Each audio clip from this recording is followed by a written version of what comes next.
So this idea of love came to me as an acronym of listen, observe, value, and empower. So in my lead growth model, the desired outcome of engagement is empowerment. So I'll unpack that just for a second. When you think about Maslow's hierarchy of needs, we were always taught some of the most basic needs are being loved, feel love, give love, be seen and heard, some of the basic needs, right? Yeah. And then you think about listening to someone, and now imagine you're a leader and not a boss, and you're leading people. To get them to want to follow you is more than a title on a business card, right? It's about attracting them and engaging them in what they know they need to do, but they may not want to do it, and they may not know why they're doing it, but your job is to make sure they understand the why behind it. And so listening to them on a deeper level, not only what they're saying, but maybe what they're not saying. I mean, we're all human beings. What's going on at home? Maybe you have a sick kid.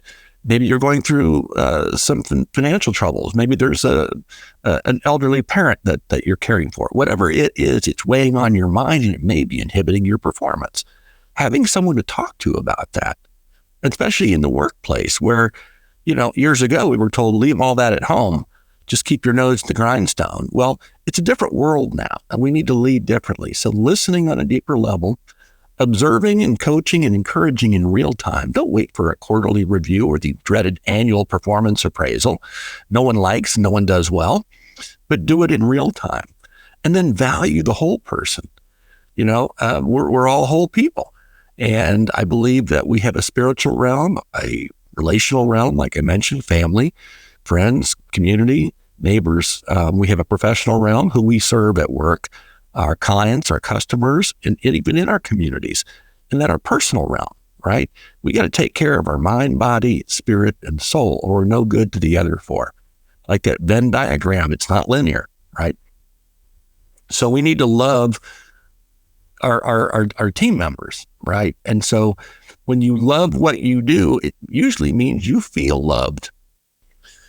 And so when you think about a manager or a boss, I believe the word boss is actually a Danish word that kind of reflects back to the slave trade and a master over a slave, right? Mm-hmm. So when you hear the word boss, no one wants to be bossed around, regardless of the etymology of the word.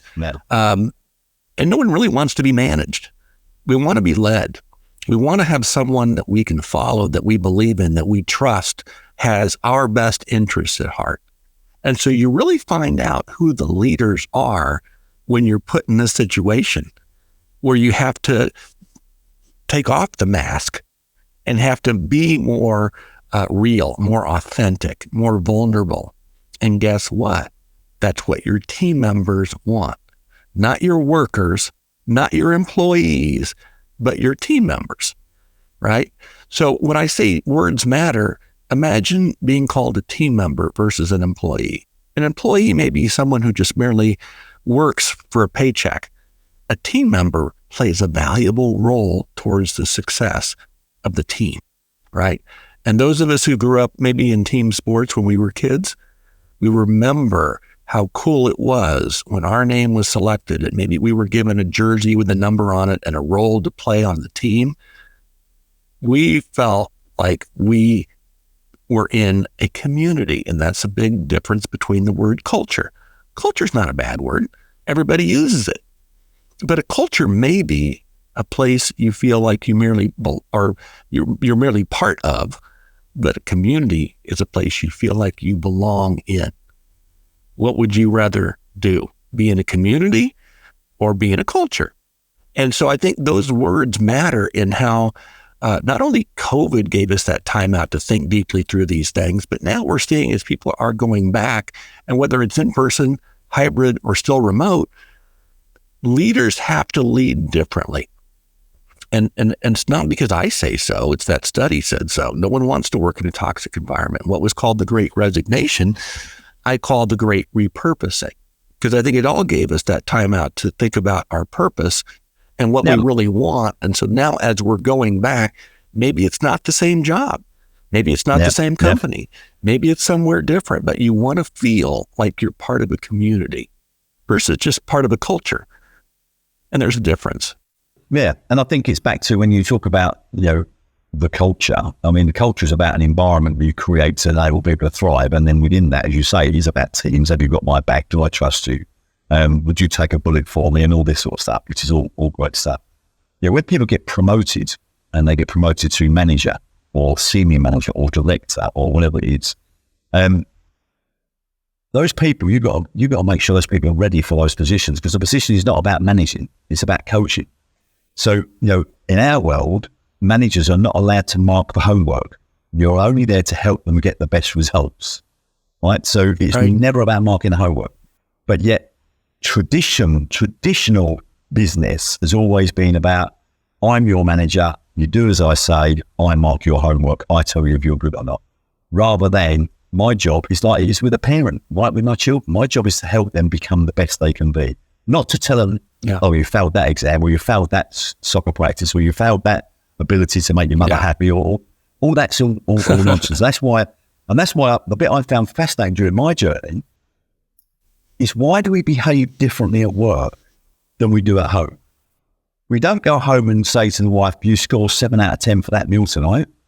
Right? You don't go and you don't say to your children, look, how would that go? I'm not being funny. You've got some really bad results. I'm going to have to let you go. So you don't, why is it we behave differently, right?